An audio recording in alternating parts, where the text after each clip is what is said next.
गुवाहाटी नोगोरमानि सिङाव थानाय गावसाला ओनसोलाव सासे बर' सुबुं जायनि मुङानो जाबाय सुदेम बर' बेखौ बुथारनायजों लोगोसे गोबां बर' सुबुंफोरा बेहाय गोब्राब जोखोम जादों आरो माखासेफोरनिया बे जाथायाव हाराबो बायदों, हाराबो गावस्रादों आरो सोरनाबा दोलादों।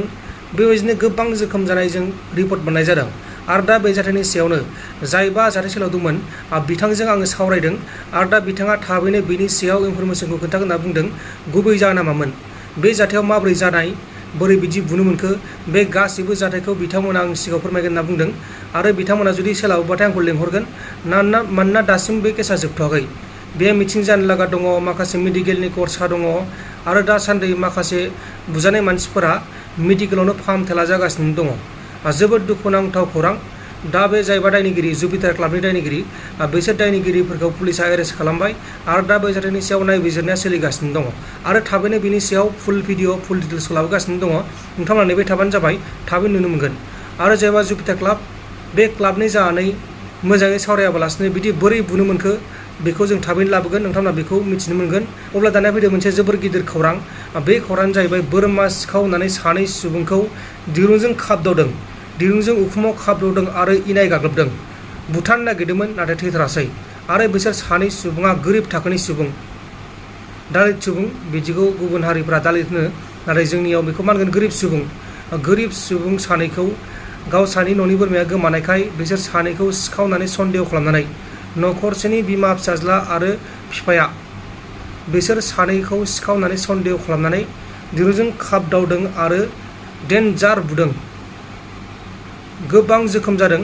बे समाव जोखोम जानाय बे सानै सिखावखौ फाहामसालियाव फाहामथायगासिनो दङ आरो बे जाथायाव लोब्बा थानाय जायबा बिमा, बिफा आरो फिसाज्ला बिसोरखौ पुलिसा एरेस्ट खालामबाय आरो दा बिसोरखौ एरेस्ट खालामनानै बुथारनो नागिरनाय केसनि थाखाय थिसननाय जाबाय बा आयेननि राहा लानाय जाबाय। गोबां दुखुनांथाव जाथाय।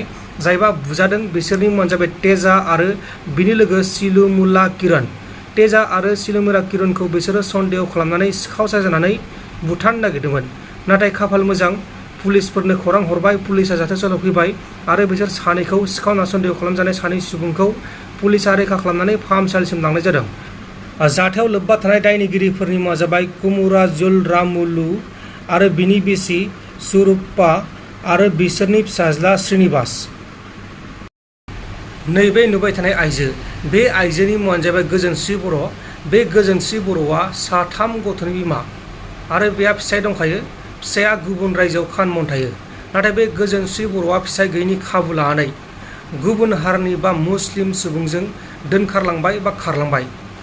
नाथाय गोजोनस्रि बर'आ बे मुस्लिम सुबुंजों बबेयाव खारलांखो, ना क'क्राझाराव खारलांखो, ना गुवाहाटियाव खारलांखो, ना गुबुन रायजोआवसो खारलांखो, बेखौ दासिमाव गुमुर मोनथ'नाय जायाखै। दा बेनिखायनो गोजोनस्रि बर'नि फिसायजों लोगोसे फिसायनि न'खरनि मानसिफोरा गोबां दुखु दाहायाव गोलैगासिनो दङ, नागिरगासिनो दङ आरो गथ' 3खौबो गालांदों।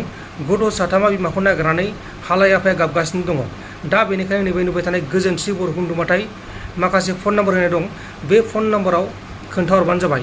जुदि नुदोंबाथाय हमना दोननो हायोबाथाय हमना दोनबानो जाबाय आरो जुदि हमना दोननो हायाखैबाथाय खोन्थाहरबानो जाबाय जुदि नुदोंबाथाय, आरो सोंबानो जाबाय खाथि खालायाव सोरबाफोर दंफैयोबाथाय।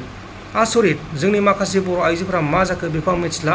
नाथाय बे गोजोनस्रि बर'आ बर' फिसायजों नङा, गुबुन हारिनि सेंग्राना बोराय बेखौ मिथिया, जायखिजाया मुस्लिम सुबुंजों खारलांदों। अब्ला लोगोफोर, दिनैनि माखासे आपडेट आरो माखासे खौरांफोरा बेखिनियानोमोन। जुदि भिडिअखौ मोजां मोनदों भिडिअखौ लाइक खालाम आरो जुदि चेनेलाव गोदानै फैदों चेनेलखौ साबस्क्राइब खालामनो हायो।